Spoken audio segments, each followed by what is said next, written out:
Since the Endangered Species Act was first passed in 1973, only about 3% of species have been delisted, not because they haven't recovered, but because the U.S. Fish and Wildlife Service and a variety of environmental groups have a vested interest in keeping them on the list.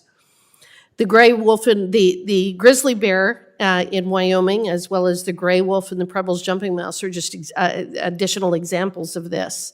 In fact, the Greater Yellowstone grizzly bear has been recovered for well over a quarter of a century in Wyoming, yet we're still not able to get it delisted.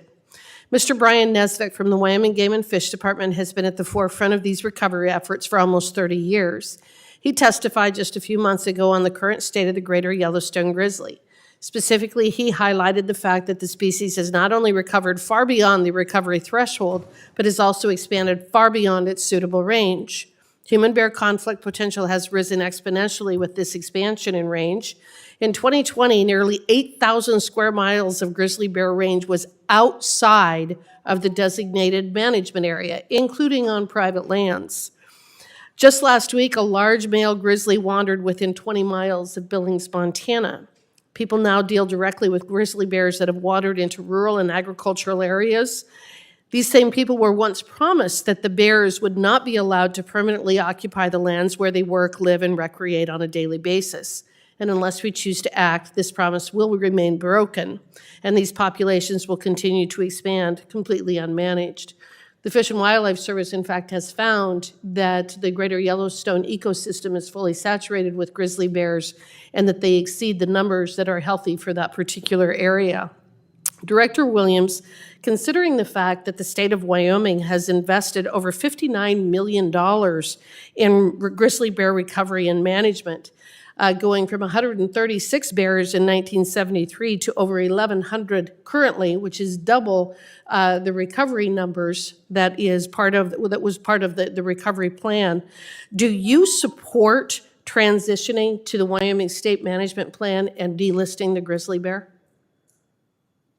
Chairman Benz, Congresswoman Hagman, as we have had these conversations before, I absolutely support the transition to state management, and at the same time, the Fish and Wildlife Service must adhere to the 5 factors for delisting for grizzly bears.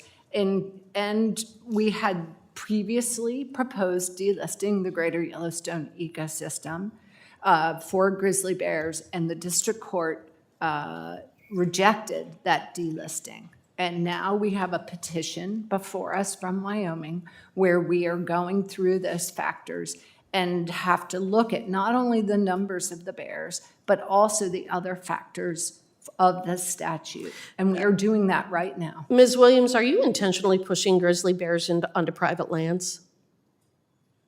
Chairman Benz, Congressman Hagman, indeed, I am not pushing grizzly bears onto private land. As we know, many of these species do not distinguish between political boundaries or landowners. Well, I understand that, but that's why we have recovery plans in geographic areas and identify critical habitat and those sorts of things. You know, Mr. Vibert, I understand your frustrations. Washington, D.C. is full of people who don't understand the on-the-ground situation, whether it has to do with climate, or weather, or property, or vegetation, or water. And as a result, they oftentimes are making decisions that are not based upon the on-the-ground situation, but are actually counterproductive to recovery and protection of the species. And I've seen this in a variety of contexts. So again, I understand the frustration that you have with what's happening to your own property and your own situation. Can you provide us with a bit more detail about how you have been impacted by the Endangered Species Act? Actually, right before I came in here, I got a phone call from Millborn Seed in South Dakota asking me how my purple coneflower looked this year. I have 110 acres of it. I was supposed to be the guy to put it out for the Monarch Corridor for this next year. And because everything in agriculture, and I know there's some here that are, timing is everything. And we had a period where we had to stop our canals and then go off a live river flow because Wickiup had been completely drained. And I know we're going through a drought. My family's seen lots of them in 131 years, but nothing like this because we have something else sucking it down at a time when it's asleep in the ground.